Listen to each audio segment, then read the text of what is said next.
যারা বৃদ্ধ হয়ে গেছে, মুখের দাঁত পড়ে গেছে, যাদের চোখের দৃষ্টি বার্ধক্যের কারণে নষ্ট হয়ে গেছে, তারা যদি তাওবা করে আল্লাহ তাআলা তাদের তাওবা সহজভাবে গ্রহণ করেন। সুবহানাল্লাহ। আল্লাহর রহমত অসীম, তার উদারতা, তার দয়ার কোনো সীমা নেই, শেষ নেই। হতাশ না হয়ে যে কোনো পরিস্থিতিতে যে কোনো সময় তাওবা করা যেতে পারে। জাহান্নামের সাপ, বিচ্ছু। জাহান্নামের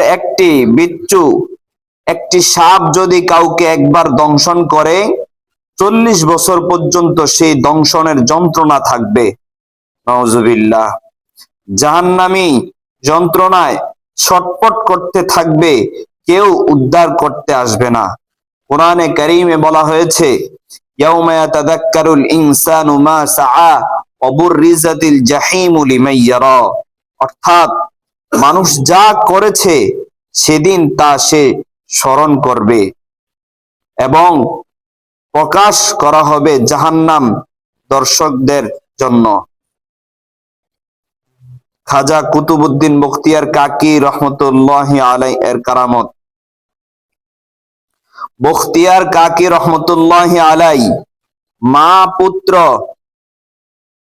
পুত্রকে মক্তবে পাঠাচ্ছিলেন। শিক্ষক যখন আলিফ বা তা ছা সবক দিলেন, তখন বখতিয়ার কাকি সূরা বাকারা থেকে শুরু করে 15 পারা কোরআন উস্তাদকে মুখস্থ শুনিয়ে দিলেন। সুবহানাল্লাহ। শিক্ষক অবাক হয়ে শিশু বখতিয়ারকে নিয়ে তার বাড়িতে গেলেন এবং তার মাকে সব কথা জানালেন। মা বললেন, তাকে দুধ পান করানোর সময় আমি কোরআন তেলাওয়াত করতাম, আমার নিকট থেকে শুনে শুনে এসব সে মুখস্থ করেছে। সুবহানাল্লাহ। শৈশবে শিশুর মন থাকে পরিচ্ছন্ন, সে সময় তারা যা শোনে সেটাই তাদের মনে গেঁথে যায়। মা যদি গান শুনতে শুনতে শিশুকে দুধ পান করায়, তবে গানের কথাগুলো তার মনে দাগ কাটবে। যদি কালেমা পাঠ করে, তবে শিশুর মনে কালেমা গেঁথে যাবে। জাহান্নামের তিক্ত লোনা পানি। জাহান্নামের পানি এত নোনতা এবং এত তিক্ত যে যদি সে পানি সামান্য অংশ দুনিয়ায় পড়ে, তবে দুনিয়ার সব পানি বিস্বাদ হয়ে যাবে। যদি জাহান্নামের 1 লোটা পানি সমুদ্রে ফেলে দেওয়া হয়, তবে সমুদ্রের পানি ফুলে কেঁপে উঠবে। দোজখের একটি পাথর কেউ যদি দুনিয়ার কোনো পাহাড়ের উপর রাখে, তবে দুনিয়ার পাহাড় গলে পানি হয়ে যাবে। দোজখের শিকলের একটি কড়া যদি হিমালয় পর্বতের উপর রাখা হয়, তবে হিমালয় পর্বত খণ্ড খণ্ড হয়ে ভেঙে পড়বে। জাহান্নামের আগুন থেকে দোজখীদের বের করে যদি দুনিয়ার আগুনে ফেলা হতো, তবে এমন আরামে ঘুমাবে যে 100 বছর যাবত পাশ ফিরবে না। বিষয়টা বুঝছেন নি? কত মারাত্মক কথা বলছে। প্রথমত যে আলোচনা আসছে আল্লাহ তাআলার সাথে সম্পর্ক স্থাপন করা। আমরা অনেক সময় মনে করি আমাদের দ্বারা গুনাহ হয়েছে। এখন এই গুনাহ হইলে মনে মনে এরকম নিজেকে ছোট মনে করি যে মনে হয় আল্লাহ তাআলা আমাদেরকে মাফ করবে না। আল্লাহ তাআলা কি করবে না? আমাদেরকে মাফ করবে না। এরকম হীনমন্যতায় ভুগতে থাকি। আবার অনেক গুনাহ করছি, এখন মনটা একটু মনে হয় আল্লাহর ভয় ঢুকছে, যে মন চায় যে এখন আল্লাহর পথে ফিরে আসি বা একটু ভালো কাজ করি, আল্লাহ কি আমারে মাফ করবো, এমন মনে করি আমরা। আসলে এই মনে করাটা সারা জীবন সারা জীবন গুনাহ করলে যে গুনাহ, যে পরিমাণ গুনাহ, যে পরিমাণ অন্যায় হইছে, এই যে আল্লাহ কি আমারে মাফ করবো নি, আল্লাহ মনে আমারে মাফ করতো না, এই কথাটা কয়ের চাইতে জঘন্য। এখন বুঝাইছেন যে গুনাহ যে আল্লাহ তাআলা ক্ষমা করবেন। আল্লাহ তাআলা যে বলছে লা তাকুনাতু মির রাহমাতিল্লাহ ইন্নাল্লাহা ইয়াগফিরুয যুনুবা জামিআ, যে বান্দা তুমি আমার থেকে নৈরাশ হয়ে যাও না, আমি বান্দা তোমারে নৈরাশ করব না। তুমি যখনই করাঘাত করো, রাত্রে 2টা বাজে করাঘাত করো, রাত্রে 3টা বাজে করাঘাত করো, দিনের বেলা, সকালে, ভোরে, ভোর রাত্রে, যখনই তুমি বান্দা আমার দিকে করাঘাত করবা, তখনই আমি আল্লাহ তোমার জন্য সাড়া দিব, তোমার ডাকে সাড়া দিব। একবার ওই তোফাজ্জল হোসেন ভৈরবীর মুখে এক ঘটনা শুনছিলাম। তোফাজ্জল হোসেন ভৈরবী এক ঘটনা কইছিল যে এই মা ভূমিষ্ঠ, বাচ্চা ভূমিষ্ঠ করতেছে ইয়ের ভিতরে, এই জাহাজ ডুবে গেছে এমন তো বাচ্চা ভূমিষ্ঠ হইতেছে, তো কাঠের উপরে বাচ্চা ভূমিষ্ঠ হয়, হওয়ার সময় একটা কুমির তাড়া করতেছে, কুমির আসতেছে, তখন আল্লাহর দিকে ডাক দিছে, আল্লাহরে ডাক দিছে, মা আল্লাহরে ডাক দিছে, আল্লাহ তুমি কোথায়, তুমি আমার সাহায্য করো। তখন সাথে সাথে কুমিরকে অন্য আরেকটা বড় একটা মাছ আইসা মুখে করে নিয়ে গেছে। আল্লাহ তাআলা ওই সাগরের মধ্যেও মার ডাক কি করছে, আল্লাহ তাআলা কবুল করছে, মুহূর্তের ভিতরে কবুল করছে। আল্লাহ তুমি কোথায়, তুমি না বলছো সাহায্য করবা, আমি ডাক দিলে, আমরা ডাক দিলে তো তুমি সাহায্য করবা, কই কোথায় তুমি, এরকম ভাবে বলছে। আর আল্লাহর এই অন্তরের ভিতরে আল্লাহ তাআলার কুদরতি অন্তরের ভিতরে জোশ আইসা পড়ছে যে আমার বান্দি কোন জায়গায় আমারে ডাক দিছে, কিভাবে আমারে ডাক দিল। এজন্য কখনো নৈরাশ হইতে নাই। গুনাহ হইছে, হইতেছে, গুনাহ হইছে, বারবার তওবা করি, বারবার হইতেছে, এরকম ভাবে তওবা করব না যে আমি আজকে তওবা করতেছি কালকে আবার গুনাহ করবো, এরকম না যে আমি আর করব না, আল্লাহ আমি এই শেষবার করলাম, আল্লাহর কাছে মাপ চায়া শেষবার গুনাহ করছি, আল্লাহ আমারে মাফ করে দাও। আমি আমার দ্বারা যাতে এই গুনাহ না হয়, এই গুনাহ থেকে বেঁচে থাকার জন্য আল্লাহর কাছে দোয়া করা, আল্লাহর কাছে বেশি বেশি প্রার্থনা করা। শেষ পরিণাম শেষভাবে এরকম ভাবে আল্লাহর কাছে তওবা কইরা ফিরে আসা। এরপরেও আবার গুনাহ হয়ে গেছে, তারপরেও আবার তওবা করো। তখন আল্লাহ তাআলা বলতেছে বান্দা তুমি যতবার তওবা করবা, ততবার আমার কাছে মনে হইব কি তুমি নতুন তওবা করছো, তুমি নতুন তওবা করছো, প্রথম করছো। আল্লাহ বলতেছে তুমি মনে হয় আমার কাছে প্রথম তওবা করছো, আমি তোমার প্রথম তওবার মতো তোমার তওবার আমি কবুল করে নিব। এবার তুমি যতবার গুনাহ করছো, যতবার তওবা করতেছো। তবে এটার ভিতরে আরেকটা জিনিস বিষয় বুঝার আছে, যে আমি সামনে গুনাহ করব, গুনাহ করে আবার তওবা করে ফেলবো, এই সুযোগ কি আমার আছে? এই সুযোগ আমার আছে? ইজা জা আজালুহুম লা ইস্তাখিরুনা সাআতা ওয়া লা ইস্তাকদিমুন। আল্লাহ তাআলা বলতেছে যখন মানুষের মৃত্যু চলে আসবে, তখন 1 সেকেন্ড আগেও হবে না, 1 সেকেন্ড পরেও হবে না। মৃত্যুর টাইম যখন নির্ধারিত, ঠিক সেই টাইমে হবে। আর মৃত্যু যন্ত্রণা যখন শুরু হয়ে যাবে, তখন আপনি তওবা উচ্চারণ করবেন, কাজে আসবে না, তওবা আসবে না। এরকম তওবা কে করতে চাইছিল মনে আছে না আপনাদের? ফেরাউনে করতে চাইছিল, দেখছেন নি? ফেরাউনে করতে চাইছিল, লা বলছে আর আল্লাহ তাআলা মুখের ভিতরে পেক ঢুকায় দিছে। এরকম বর্ণনা তাফসীরের ভিতরে পাওয়া যায়। এই জন্য এরকম ভাবে গুনাহ করব না যে গুনাহ করব আবার তওবা করব, গুনাহ করব আবার তওবা করব না। গুনাহ হয়ে গেছে সাথে সাথে তওবা কইরা ফেলি, সাথে সাথে নেকের কিছু কাজ করি, নেকের দিকে ঝুঁকে পড়ি, এরপরও অজান্তে গুনাহ হয়ে গেছে, শয়তানের ওয়াসওয়াসায় গুনাহ হয়ে গেছে। এরকম ভাবে গুনাহ থেকে বাঁচা থাকার জন্য আল্লাহর কাছে তওবা করা। গতকালকে তো গেছিল যে আসমান পর্যন্ত, আসমানের ছাদ পর্যন্ত বান্দা তোমার গুনাহ পৌঁছা গেছে, তারপরে তুমি আমার কাছে আসো, আমি ক্ষমা করে দিব, আমি মাফ করে দিব। বিশেষ করে এই যে রমজান আসতেছে, রমজান আসতেছে, কোনো ব্যক্তি যদি একদম সহি নিয়তে রমজানের রোজাগুলো রাখে, আল্লাহ তাআলা তার গুনাহ যত পরিমাণ গুনাহ থাকুক আল্লাহ তাআলা ক্ষমা করে দিবে, মাফ করে দিবে। এজন্য আমরা গুনাহ থেকে বেঁচে থাকবো। এরপরে আরেকটা কথা বলছে জাহান্নামের সাপ বিচ্ছুর কথা। জাহান্নামের একটি সাপ, একটি বিচ্ছু কিরকম হবে, কিরকম মারাত্মক হবে। আমরা যখন বিচ্ছু দেখি, আমরা দুনিয়ার ভিতরে বিচ্ছু থাকি এক করের মতো ছোট্ট বিচ্ছু, এরকম না, ছোট্ট ছোট্ট, জাহান্নামের একটা বিচ্ছু হবে একটা হাতির মতো, একটা বিচ্ছু হবে একটা হাতির মতো। আর এটার কামড়ের যন্ত্রণা এত মারাত্মক হবে, এত মারাত্মক হবে, মানুষ যখন বিষ মাথায় উঠে যায় তখন মানুষ মারা যায়। আর সবসময় ওই বিচ্ছু কামড় দিলে মাথার ভিতরে বিষ থাকবে সবচেয়ে বেশি, মাথার ভিতরে বিষ উঠে যাব সাথে সাথে কামড় দেওয়ার। আর এই বিষ একবার কামড় দিলে 40 বছর এই বিষটা থাকবো তার শরীরের ভিতরে, মারা যাবে না, এটা কি কোশ্চিন হবে না, মারা আর যাবে না। কারণ আখিরাতের জিন্দেগি এটাই শেষ জিন্দেগি, এরপরে কোনো আর জিন্দেগি নাই, এটাই শেষ জিন্দেগি, এখানেই থাকতে হবে, এবার মারা যাবে না। একটা বিচ্ছুর কামড়ে বলা হয়েছে যে হাদিসের ভিতরে আছে, কোন বিচ্ছু কোন বিষাক্ত প্রাণী যদি একটু নিঃশ্বাস দুনিয়াতে ফেলে, একটা শ্বাস দুনিয়াতে ফেলে, তাহলে দুনিয়ার ভিতরে যত জীব আছে সবকিছু মারা যাবে, সবকিছু ধ্বংস হয়ে যাবে। একটা নিঃশ্বাস জাহান্নামের একটা বিচ্ছু যদি এত বিষ, এত মারাত্মক। আর সমুদ্রের পানির ভিতরে যদি একটু বিষ ছাড়ে তাহলে সমুদ্রের পানি পুরা উত্তাল হয়ে নষ্ট হয়ে যাবে, বিষাক্ত হয়ে যাবে, এত মারাত্মক। এজন্য জাহান্নামের আযাব থেকে, জাহান্নামের এই সাপ বিচ্ছুর কামড় থেকে, দংশন থেকে বাঁচার সব সময় দোয়া করা আল্লাহর কাছে।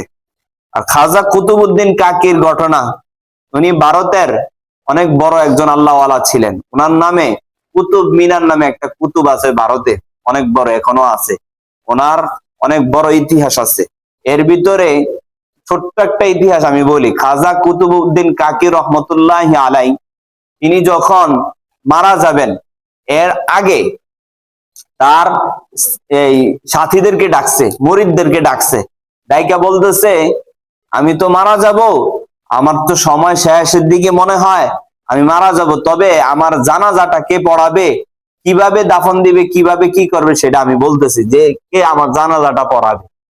তো বলতেছে আমার জানাজাটা পড়াইবে কয়েকটা গুণ বিশিষ্ট মানুষ। কেমন?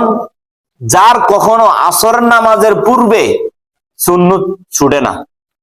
আসরের নামাজের পূর্বে যে সুন্নত আমরা পড়িনি, যার কখনো আসরের নামাজের পূর্বে কি ছুটে না, সুন্নত ছুটে না। ওনার ঘটনা আসছে দেখে আমি বলতেছি, সুন্নত ছুটে না। এরপরে বলছে ওই একটা গুণ থাকতে হইব, আরেকটা গুণ থাকতে হইব যে যার কখনো নামাজ কাজা হয় না, অর্থাৎ জামাত কাজা হয় না, নামাজ জামাতে পড়া কাজা হয় না যার কখনো, মানে বালেগ হওয়ার পর থেকে নিয়ে যে আমার জানাজাটা পড়াবে তার কখনো জামাত কাজা হয় না, এই দুইটা গুণ। আরেকটা গুণ হইলো যার কখনো তাহাজ্জুদ ছুটে না। আরেকটা গুণ হইলো যিনি কখনো বেগানা নারীর দিকে তাকান না। এই চারটা গুণ, 4 গুণ বিশিষ্ট ব্যক্তি আমার জানাজা পড়াবে। হাসা কিছুদিন পর তিনি ইন্তেকাল করছেন। ইন্তেকাল তো করতেই হবে, মারা তো যাবেই। তো মারা যাওয়ার পরে উনি অনেক বড় আল্লাহওয়ালা ছিলেন, অনেক মুরিদান, অনেক কিছু আছে ওনার। তখন মুসলমানরা শাসিত ভারতবর্ষ ছিল, মুসলমান শাসিত ভারতবর্ষ ছিল। তো ওনার জানাজা দেওয়ার জন্য এই মাঠে নিয়ে গেছে, যায়া ঘোষণা করতেছে এই 4 গুণ বিশিষ্ট ব্যক্তি কে আছেন। উনি নাম বইলা যায় না, বলছে যে এরকম ব্যক্তি আমার জানাজা পড়াবে। এই 4 গুণ বিশিষ্ট ব্যক্তি কে আছেন সে জানাজা পড়াইতে আসেন। সকাল থেকে সন্ধ্যা মোটামুটি পার হয়ে যাইতেছে, আসরের নামাজ, কেউ আসে না জানাজা, মানুষ দাঁড়িয়ে রয়েছে, কেউ কারোর ভিতরে সাহস নাই যে আমি পড়ামু, আমার এই গুণটা আছে। তো এরকম ভাবে সময় শেষ হয়ে যাইতেছে, প্রায় বেলা ডুবে যাবে, এমন উক্ত দেখে যে চাদর মুড়ি দেওয়া এক লোক আসতেছে, পিছন থেকে মানুষ এরে এরে এরে এরে সামনের দিকে আসতেছে। তো সামনের দিকে আসছে, আর সামনে আইসা ওনার চেহারাটা খুলছে, কুতুবউদ্দিন কাকি রহমতুল্লাহ আলাইহির ওনার চেহারাটা খুলছে, চাদর মুড়ি দেওয়া এই ব্যক্তি চেহারাটা খুইলা বলতেছে, হায় কুতুবউদ্দিন কাকি, কুতুবউদ্দিন তুমি আজকে আমারে প্রকাশ করে দিলা। এই ব্যক্তিকে শামসুদ্দিন আলতামাস রহমতুল্লাহ আলাইহি, যিনি তদানীন্তন সময়ের তিনি প্রেসিডেন্ট ছিলেন, এমন ব্যক্তি। আর আজকে আমাদের দেশের প্রেসিডেন্ট কেমন কেমন বড় আল্লাহওয়ালা ছিলেন। তো বলতেছে কুতুবউদ্দিন তুমি আজকে আমার প্রকাশ করে দিলা, আমি তো কারো সামনে প্রকাশ হওয়ার জন্য এই আমলগুলা করি নাই, তুমি প্রকাশ করে দিলা। কারণ তুমি হয়তো কোনো ইলহামের মাধ্যমে, কোনো স্বপ্নের মাধ্যমে কোনো না কোনো ভাবে জানতা যে আমি এমন একজন ব্যক্তি এই ভারতবর্ষে আছে, তুমি জানি না আজকে আমার প্রকাশ করে দিয়ে গেলা, আমি তো জানি নাই তুমি যে আমার প্রকাশ করে দিবা। তো আমিও চাইতেছি আল্লাহ যাতে আমারে তোমার সাথে সাথে দুনিয়া থেকে তাড়াতাড়ি উঠে নিয়ে যায়। অল্প কিছুদিনের ভিতরে আবার শামসুদ্দিন আল তামাশা বিদায় নিয়ে চলে গেছে। এইরকম 4 গুণ বিশিষ্ট ওলা ব্যক্তি, এই ব্যক্তির ঘটনা বলতেছে।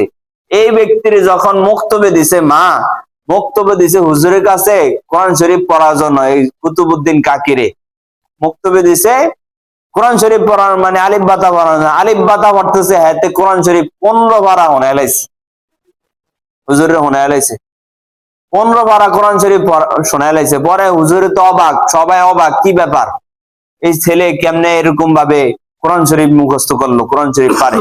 পরে মার কাছে গেছে, মার কাছে যায় জিজ্ঞেস করতেছে যে এই ছেলে কিভাবে কোরআনে কারীম এরকম ভাবে মুখস্থ করছে। পরে বলতেছে আমি যখন তাকে দুধ পান করাইতাম, যখন সে আমার গর্ভে ছিল, পেটে ছিল, তখন আমি 15 পারা পর্যন্ত কোরআন তেলাওয়াত করছি, সেই সুবাদে সে শুনছে, দিলের কানে শুনছে, শোনার কারণে আজকে তার 15 পারা মুখস্থ হয়ে গেছে। সুবহানাল্লাহ। এজন্য ছোট বাচ্চারা, তাদেরকে আমরা যেই জিনিসটা দিয়ে বড় করব, যেটা তাদের আশেপাশে রাখবো, যেরকম তাকে শিখাইবো, সে বড় হয়ে এরকম হবে, তার মাইন্ড সেটআপ এমন হবে। আপনি যেমন ভাবে তাকে শিখাইবেন, যেটা আপনার আশেপাশে, তার আশেপাশে রাখবেন, সে এভাবে উপরের দিকে উঠবে। অনেক বাচ্চারা দেখবেন আপনার এই গান বাজতেছে, গানের সাথে সাথে সে গান গাইতেছে। অনেক বাচ্চারা কোরআন তেলাওয়াতের সাথে সাথে কোরআন তেলাওয়াত করতেছে। অনেক বাচ্চারা দেখবেন গজলের সাথে সাথে গজল গায়। আলহামদুলিল্লাহ, আমার ছেলেরে দেখি, আমার ওয়াইফ তো প্রায় সময় গজল বাজা, ওরা আমি একটা ছোট সাউন্ড বক্স কিনে দিচ্ছি, এটার ভিতরে শুধু গজল আর কোরআন তেলাওয়াত। আলহামদুলিল্লাহ, ওইগুলা শুনতে শুনতে নিজে নিজে অনেক কিছু গাইতে পারে, কইতে পারে। 3 বছর বয়স, এদিনকে না বাচ্চারা দেখছে অনেকে, তো এতে এগুলা বলতে পারে। আসল কথা হইলো এতে এটি শুনতেছে আর মুখস্থ ভিতরে ঢুকে যাইতেছে সবকিছু, কিন্তু এটার ভিতরে কি বলতেছে না বলতেছে জানে না। আমারে ফোন দেয়, আমারে ফোন দিলে আমার এই মুহূর্তে একটা গজল সেট করা আছে, ফজলুল্লাহ ভাই শুনছেন কিনা জানি না, অনেক সময় ফোন দিলে দেখবেন একটা গজল সেট করা আছে, আমরা হতে চাই আল্লাহওয়ালা, আমার শায়েকের একটা গজল। তো এই গজলটা ওর আম্মু যে আমারে কল দেয়, কল দিলে লাউড দিয়ে দেয়, এই গজলটা বাজে, আমি কল না ধরলে বাজতে থাকে। তো এটা শুনতে শুনতে এটা অর্ধেক মুখস্থ করে আলিস। বিষয়টা আমি আমার ছেলের কথা বলতে চাই না, আমার বলার উদ্দেশ্য হইলো কি, আমাদের ছেলে মেয়েদেরকে আমরা কি শিক্ষা দিব, ছোট থেকে যেটা শিক্ষা দিব, তার হাতে যেটা তুলে দিব, সে এটা নিয়ে বড় হবে, এটা নিয়ে স্বপ্ন দেখবে, এটাই হবে। এটা ওই স্বপ্নের মতো আর কি, সারাদিন যেটা করে খেয়ালি স্বপ্ন, সারাদিন যেটা করে ঘুমের ভিতরে সেটা করে, সেটা বলে। আমরা হেফজখানা থাকতে কোরআন শরীফের টেনশন সব সময় থাকতো, সকালবেলা সবক দিতে হইব, এরপরে 7 সবক দিতে হইব, এরপরে আমুক তার শোনাইতে হইব, আধা পারা, 1 পারা, 2 পারা এরকম শোনাইতে হইব, আরে টেনশন মাথার ভিতরে, কতক্ষণে পড়াশোনামো, এই টেনশনে ওই ঘুমের ভিতরেও পড়তে আছে, ঘুমের ভিতরে কোরআন শরীফ পড়তে আছে। কত ছাত্ররা জোরে জোরে পড়তেছে ঘুমের ভিতরে, রাত্রে বেলা সবাই তো একসাথে শোয়, আরে কোরআন তেলাওয়াতের আওয়াজ শোনা যাইতেছে রাত্রে বেলা ঘুমের ভিতরে, অনেক ছাত্ররা পড়ে ঘুমের ভিতরে। এই যে টেনশন পেরেশানি, ওই যে দিনের বেলা এই পেরেশানি মাথার ভিতরে, এখন আপনি যেটা তার দিলের ভিতরে ঢুকাই দিবেন, যেটা আপনার অন্তরে থাকবে, এটাই কিন্তু কি ওই বাইসা উঠবে। আল্লাহ তাআলা আমাদেরকে এর থেকে শিক্ষা নেওয়ার তৌফিক দান করেন। আল্লাহ, এজন্য শৈশবে ছোটদেরকে পাক পরিচ্ছন্ন, পবিত্রতা এগুলা শিক্ষা দেওয়া, পাক কিভাবে পবিত্র থাকতে হবে, কিভাবে পরিচ্ছন্ন থাকতে হবে, কিভাবে মানুষকে দেখলে সালাম দিতে হবে, তার সাথে কিভাবে কথা বলতে হবে, এগুলা তাকে দিক ভাবে শিক্ষা দিতে হবে। শিক্ষা দিলে সে আস্তে আস্তে এই পরিবেশেই কিন্তু বড় হবে। আল্লাহ তাআলা আমরা যা কিছু এতক্ষণ আলোচনা করেছি এর উপরে আমল করার তৌফিক দান করেন। اللهم صل على سيدنا ونبينا وشفينا وحبيبنا ومولانا محمد صلى الله عليه وعلى آله وأصحابه وبارك وسلم। আগামীকাল থেকে যদি তারাবির নামাজ হয়, তাহলে আমাদের তালিম ইনশাআল্লাহ আসরের নামাজের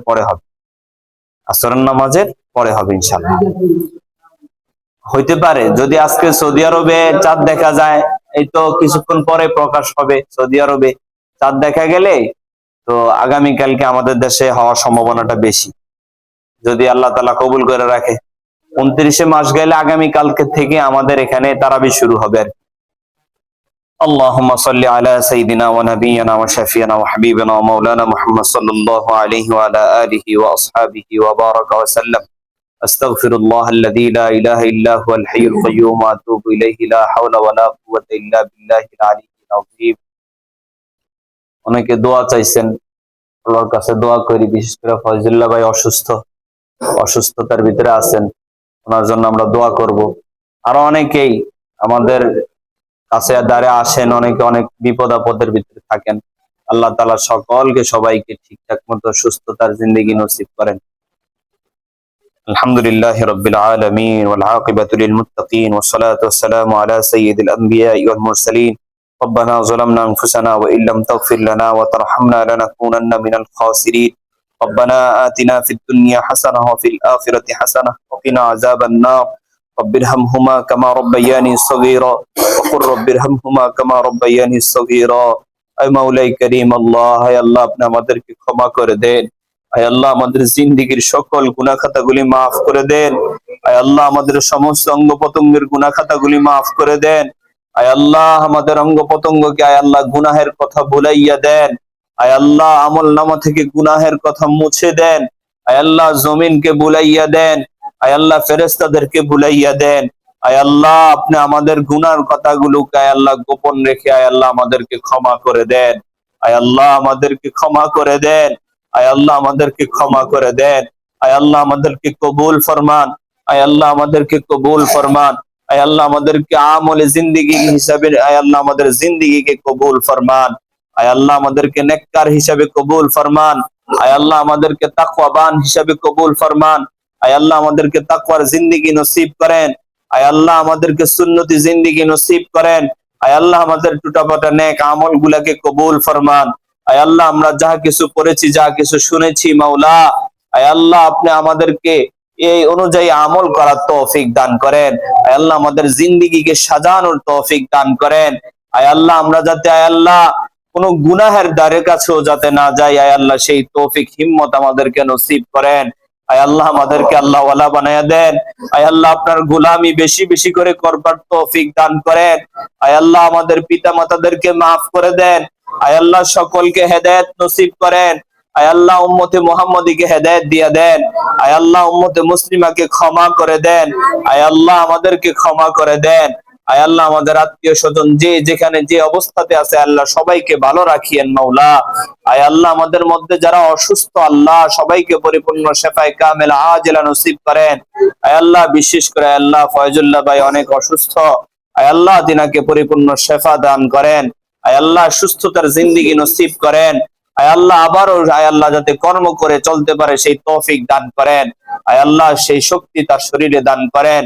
হে আল্লাহ সব রকমের রোগ বালা মুসিবত হে আল্লাহ আপনার কুদরতি ইশারার দ্বারা হে আল্লাহ নিভাইয়া দেন মাওলা। হে আল্লাহ আমাদের মধ্যে যদি কোনো রোগ বালা মুসিবত থেকে থাকে হে আল্লাহ আপনি আমাদেরকে সমস্ত রোগ বালা মুসিবত থেকে হেফাজত করেন। হে আল্লাহ সমস্ত রকমের রোগ বালা মুসিবত থেকে আমাদেরকে সুস্থতার জিন্দেগি তৌফিক দান করেন। হে আল্লাহ সুস্থতার জিন্দেগি নসিব করেন। হে আল্লাহ আমাদেরকে ক্ষমা করে দেন। হে আল্লাহ আমাদের মধ্যে কেউ ঋণী থাকলে হে আল্লাহ ঋণ দেওয়ার তৌফিক দিয়া দেন। অভাবগ্রস্ত থাকলে অভাব দূর করে দেন। হে আল্লাহ যার বাসস্থানের অভাব হে আল্লাহ বাসস্থানের ব্যবস্থা করে দেন। হে আল্লাহ যার রিজিকের অভাব রিজিকের অভাব দূর করে দেন। হে আল্লাহ যে যে সমস্যার ভিতরে পড়ে আছে মাওলা সকল সমস্যা থেকে সকলকে হে আল্লাহ উদ্ধার করে দেন।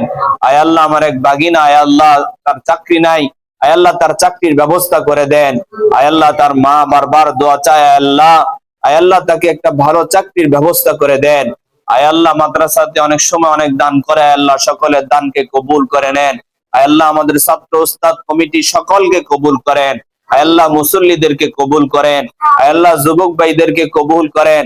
হে আল্লাহ যুবক ভাইদেরকে হেদায়েত দিয়ে দেন। হে আল্লাহ আপনি হেদায়েত দিয়ে দেন মাওলা। হে আল্লাহ আপনি তো হেদায়েতের মালিক মাওলা। হে আল্লাহ আপনি হেদায়েতের জিন্দেগি আমাদেরকে নসিব করেন। হে আল্লাহ আমাদেরকে হেদায়েতের উপরে পরিচালনা করার তৌফিক দান করেন। হে আল্লাহ আপনি আমাদেরকে হেদায়েতের উপরে পরিচালিত হওয়ার তৌফিক দান করেন। হে আল্লাহ সিরাতুল মুস্তাকিমের পথে চলবার তৌফিক দান করেন। হে আল্লাহ আপনার হাবিব যে সমস্ত বালাইগুলো চেয়ে গেছেন আল্লাহ সেই বালাইগুলো আমাদেরকে নসিব করেন। হে আল্লাহ যে সমস্ত অনিষ্ঠা থেকে আয় আল্লাহ যে সমস্ত খারাপি থেকে পানা ছেয়েছেন আয় আল্লাহ সেই সমস্ত খারাপি থেকে আমাদেরকে হেফাজত করেন। আয় আল্লাহ আপনার হাবিবের রওজায় গিয়ে সালাম দেওয়ার তৌফিক দান করেন, হজ্জে বাইতুল্লাহ নসিব করেন। আয় আল্লাহ আপনার হাবিবকে বারবার স্বপ্নে যুগে দেখবার তৌফিক দান করেন। আয় আল্লাহ আমাদের সামনে রমজান আসতেছে, আয় আল্লাহ আর একদিন বা 2 দিন বাকি। আয় আল্লাহ আমাদের এই রমজানের প্রত্যেকটা রোজাকে সহি সালামতে রাখবার তৌফিক দান করেন। আয় আল্লাহ সুস্থতার সাথে রমজানের রোজাগুলো, তারাবির নামাজগুলো, সাহারি, ইফতারি সবকিছু সম্পূর্ণ করবার তৌফিক দান করেন।